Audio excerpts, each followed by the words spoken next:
তারেক রহমান বলেছেন যে আমি এই বগুড়ার দায়িত্ব বগুড়া জনগণকে দিয়ে গেলাম।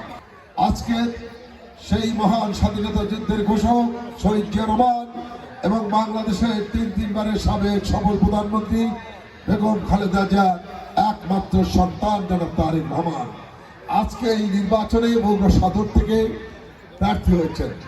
আমরা বগুড়াবাসী, আমরা গৌরবান্বিত, আমরা বগুড়াবাসী, আমরা আজকে সম্মানিত যে তারেক রহমান যিনি বাংলাদেশের 300টি আসনে প্রার্থী হওয়ার মতো তার যোগ্যতা রয়েছে, কিন্তু তিনি সদরকে বেছে নিয়েছেন।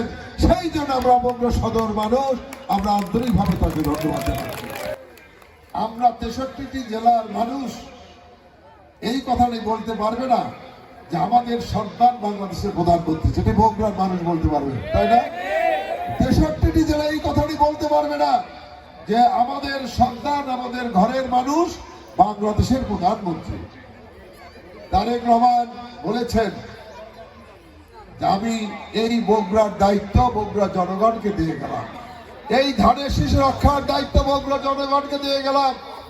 কারণ আমার তো সব জায়গায় যাওয়া সম্ভব নয়। আমার প্রিয় মা বোনেরা, আপনারা সবসময় ধানের শীষে ভোট দিয়েছেন, ধানের শীষের পক্ষে ছিলেন, বেগম খালেদা জিয়াকে ভোট দিয়েছেন, বাংলাদেশের প্রধানমন্ত্রী করেছেন। বেগম খালেদা জিয়া কি সম্মান নিয়ে দেশ থেকে চলে গেছেন, কারণ ভালোবাসা অর্জন করতে পেরেছিলেন বেগম খালেদা জিয়া।